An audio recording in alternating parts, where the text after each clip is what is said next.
Salam sejahtera dan selamat datang sekali lagi ke channel ini Currents VMY. Kawan-kawan, sahabat-sahabat saya semua, coba kita pikirkan satu situasi ini. Parti politik yang selama ini melaungkan kononnya mereka adalah rakan kongsi yang setia, tiba-tiba dilayan seperti kain buruk dalam percaturan kuasa.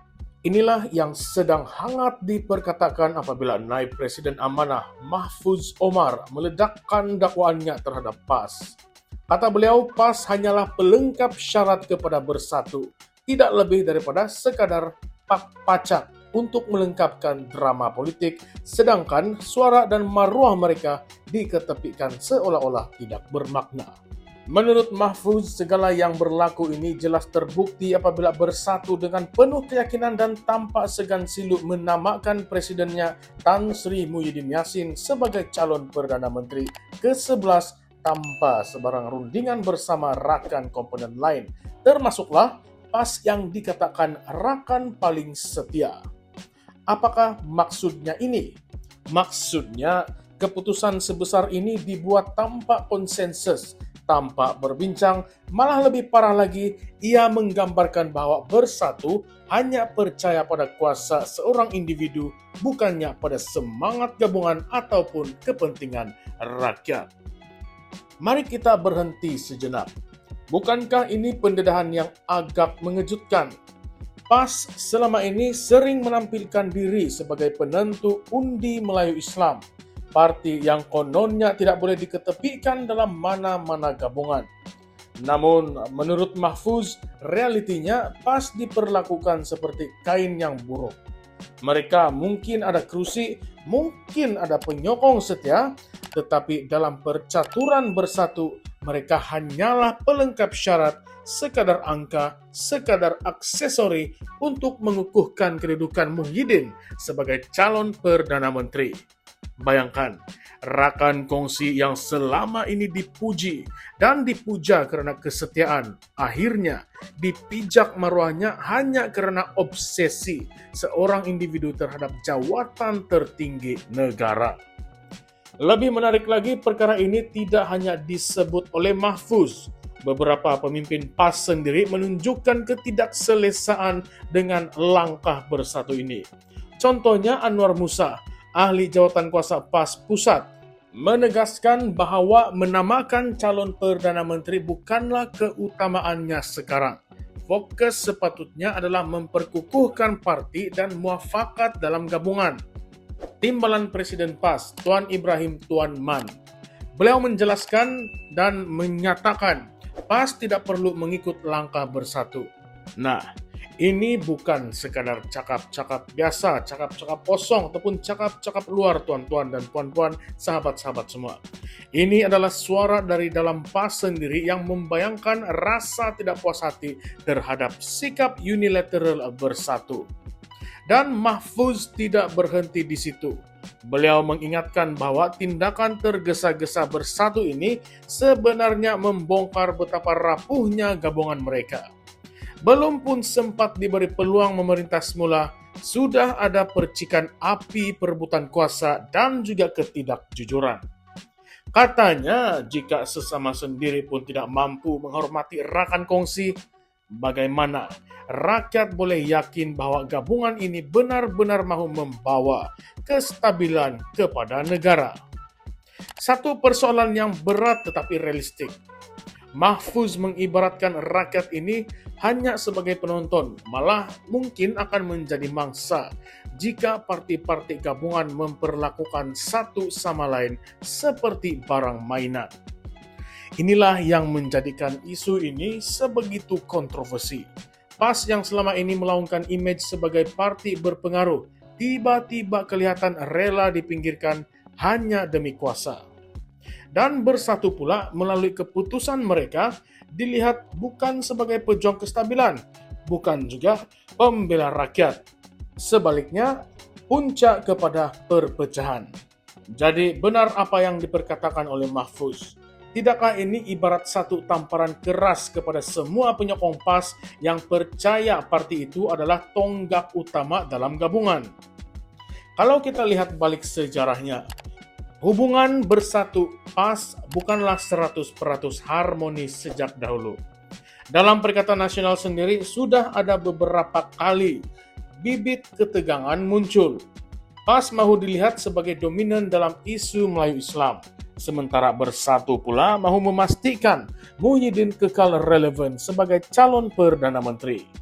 Gabungan ini sering dilihat rapuh karena ia bukan berteraskan kesepaduan idea, tetapi lebih kepada perebutan posisi dan juga survival politik. Dan kenyataan Mahfuz ini seakan-akan mengesahkan apa yang sudah lama diperkatakan pemerhati politik, bahwa Perikatan Nasional ini sebenarnya ibarat rumah kayu yang dicat cantik di luar, tetapi kayunya rapuh dan mula dimakan anai-anai dari dalam. Baiklah, sekarang mari kita masuk pula ke persoalan kontroversi. Adakah PAS benar-benar ikhlas mahu menjadi rakan kongsi yang setara dalam Perikatan Nasional? Atau sebenarnya mereka sudah sadar yang sejak awal lagi bahwa mereka hanyalah alat kepada Bersatu? Jika benar PAS begitu berpengaruh, mengapa keputusan besar seperti calon Perdana Menteri boleh dibuat tanpa mereka dirujuk? Bukankah ini tanda yang jelas bahwa suara mereka tidak dihargai? Dan lebih penting lagi, jika PAS membiarkan diri mereka diperlakukan sebegitu, tidakkah itu bermakna yang mereka sanggup menggadaikan marwah politik hanya demi kelangsungan kuasa? Persoalan ini lebih tajam apabila kita pikirkan masa depan. Jika sekarang pun PAS sudah dipinggirkan, apa jaminan mereka akan mendapat tempat lebih besar sekiranya Perikatan Nasional berjaya kembali ke Putrajaya? Atau adakah kita akan menyaksikan PAS terus-menerus diperkudakan, diperalatkan, dipanggil hanya bila perlu, tetapi tidak pernah diberi ruang untuk benar-benar menentukan dasar? Dan kalau itu berlaku, bukankah para penyokong mereka akan rasa dikhianati? Sahabat-sahabat semua, penonton sekalian, inilah naratif yang sedang dimainkan. Kita nampak satu drama politik yang penuh dengan lakonan setia, tetapi di belakang tabir ada perebutan kuasa, ada sikap angkuh, ada rakan kongsi yang diperlakukan seperti kain burung. Soalan yang paling besar yang kita kena fikir, yang kita kena jawab, sampai bila rakyat harus percaya kepada gabungan yang retak dari dalam? Sampai bila kita mahu diperlihatkan seolah-olah semuanya baik-baik saja, sedangkan realitinya penuh dengan pengkhianatan sesama sendiri? Sebelum saya akhiri perbincangan kali ini, mari saya tinggalkan satu lagi persoalan yang cukup panas untuk Anda, untuk kita pikirkan. Adakah PAS sedang bermain catur politik dengan bijak, menunggu masa untuk bangkit melawan, atau sebenarnya mereka sudah terjebak dalam perangkap Bersatu yang hanya mahu mereka menjadi pak pacak semata-mata? Kalau PAS terus membiarkan diri diperlakukan sebegini, adakah mereka masih boleh mendabik dada, mengatakan merekalah parti penentu dalam politik negara?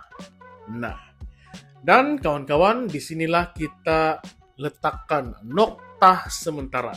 Tetapi percayalah, drama ini belum lagi tamat. Ini baru saja bermula dan percaturannya akan menjadi semakin rumit. Jadi jangan kemana-mana, teruskan bersama channel ini karena kita akan terus membongkarkan satu persatu helah politik yang coba disembunyikan dalam pengetahuan rakyat. Jadi kalau Anda rasa isu ini membangkitkan rasa ingin tahu dan marah pada masa yang sama, tekan butang subscribe kalau belum lagi subscribe, dan aktifkan lonceng notifikasi, dan juga kongsikan video ini supaya lebih ramai orang yang boleh membuka mata mereka tentang apa yang sebenarnya berlaku di sebalik slogan dan retorik politik. Karena di channel ini, di Currents VMY, kita tidak akan berhenti bongkar apa yang coba ditutup. Salam sejahtera semua dan salam reformasi, salam perjuangan. Kita jumpa lagi di konten yang seterusnya. Sekian saja. Terima kasih semua.